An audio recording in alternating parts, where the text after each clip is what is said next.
Minister of Information and Culture, Lai Mohammed, on Wednesday accused social media giant Twitter of double standard for deleting Major General Muhammadu Buhari retired on the Biafran War 1967 to 1970, during which many lives were lost. Speaking with State House correspondents at the Presidential Villa, Abuja, on Wednesday, Mohammed said Twitter had conveniently ignored inciting tweet by the leader of indigenous people of Biafra, Nnamdi Kanu, and others. The minister said the social media giant also displayed the same bias during the NSAS protests, during which government and private property were either looted or destroyed. He said Twitter's role is suspicious and Nigeria would not be fooled. He said Twitter may have its own rules, they are not the universal rules. If Mr. President anywhere in the world feels very bad and concerned about a situation, he is free to express such views. Now, we should stop comparing apples with oranges. This man only with oranges and apple. If an organization is proscribed, it is different from any other which is not proscribed. Two, any government, any organization that gives directives to its members to attack police stations, to kill policemen, to attack correctional centers, to kill warders, and you are now saying that Mr. President does not have the right to express his dismay and anger about that. They are the ones guilty of double standards. I don't see anywhere in the world where an organization, a person will stay somewhere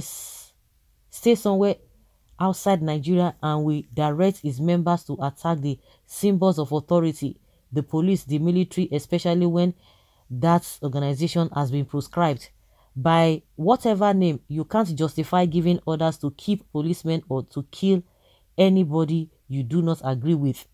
Buhari had, in series of tweets on Tuesday through his Twitter handle, tweeted, "Many of those misbehaving today are too young to be aware of the destruction and loss of lives that occurred during the Nigerian Civil War. Those of us in the field for 30 months who went through the war will treat them in the language they understand."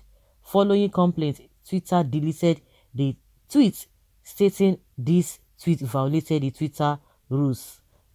You can hear what Lai Mohammed they talk about. So they said they are not the ones. You say they are the ones. They said they are not the one attacking anything. And what even led to this whole thing? But when it comes to what the statement being made by Gumi, you think you guys you have monopoly to everything, but now they have disgraced you all over the world because you think that what is happening in Nigeria, that the whole world is not seeing, people are not seeing it. But with what you have just said, you have further disgraced yourself to the whole world. All the statements, all the statement the federal government is always making, supporting the Fulani S-men that are killing people here and there. What did your president say? No, he said nothing. You are proscribing them, you proscribe them because you proscribe them, but the whole world knows that the proscription is false. Those who are supposed to be proscribed, who are going from one town to another, going from one region to another, killing people, maiming people. No, you didn't say anything about it. It's fine. And you are telling them that they have to give their land compulsorily, that if they are not ready to do that, that they should forget it. And you are saying somebody is playing double standard. So you know the meaning of a double standard being played. Of course, we know you guys will never change. Twitter self sabi who normal and who no normal. Can you imagine? Garba Shehu and Lai Mohammed have confused Buhari to the extent that he doesn't even know his limits.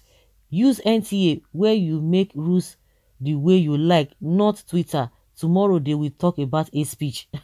Abio, if a kukuma sit down for NTA, where they control, but now they don't pass their boundary. The only thing that can be done is 2023, and I kept on wondering if these people will be in power forever. How can you make such statements in this age and stage as a civilian government and you expect not to be queried? It is unfortunate that we are in a democratic military system of government that civilians can't air their opinion, but the so-called government can make statements that can instigate war. If by 2023 we are still gullible enough to vote these people in, that means we are totally done for. Has Buhari ever sent military to Benue State, where hundreds of people are being slaughtered daily by his brother's Fulani S-men? Next time, use your NTA and not Twitter that has rules and regulations. That was a violent speech, and yet you, like Mohammed, support such calamity. If indeed Mr. President knows and remembers quite well what the Nigeria Civil War was, he will not even be talking or taking the kind of decision he has all this while been taking. He will not approach the governance of the country the way he has. Therefore, his tweets appeared to be nothing else but a threat to the people of Southeast, reminding them arrogantly how the North dealt with them during the saga. Hence, his tweets were deemed unacceptable and were deleted. Federal government, restore your confidence in us, because if we can be allowed to vote about having confidence or no confidence in you, it will be 95%. No confidence in this government again. More so with the people that surrounded you. They are adding more to the already tensed situation. Then who is fanning embers of war? Now they will tell you that some people are some forming I'll be fanning the ember of war. Buhari didn't know its limits. He thinks Twitter is like an NTA, AIT, that they always come out to and said a rubbish and go free. The world have noticed him. He should continue. What kind of leadership is this? The solution to all these problems is very simple. Very, very simple. Very, very, very simple. Why make it more difficult? Instead of employing more security personnel, why not identify and tackle all sources of insecurity? Probably the main source of all our problems are injustice and unfairness and inequality. Don't forget that as long as the ICC is still in existence, someone will be answerable to their atrocities and humanity against fellow human beings, no matter how long it takes, because they believe that they are old, maybe they will not even go anywhere, so they want to stay back in their own country, and before they will answer God. Maybe that's why they are doing this. I always think that people always, when people get older, they begin to share some things. They'll begin to share some things and begin to be more accommodating. But the Nigerian leaders and the old people we have is the reverse is the case, honestly. Using the 1967 war as a threat and response to agitation for inclusiveness in the affairs of government was most unfortunate to say the least. Buhari, your Fulani brothers are killing and slaughtering innocent people every day in Benue State, and your military men there. We, the Biafrans, are not afraid of your empty threat. Shame on you, Buhari, that the Twitter has deleted your violent hate speech.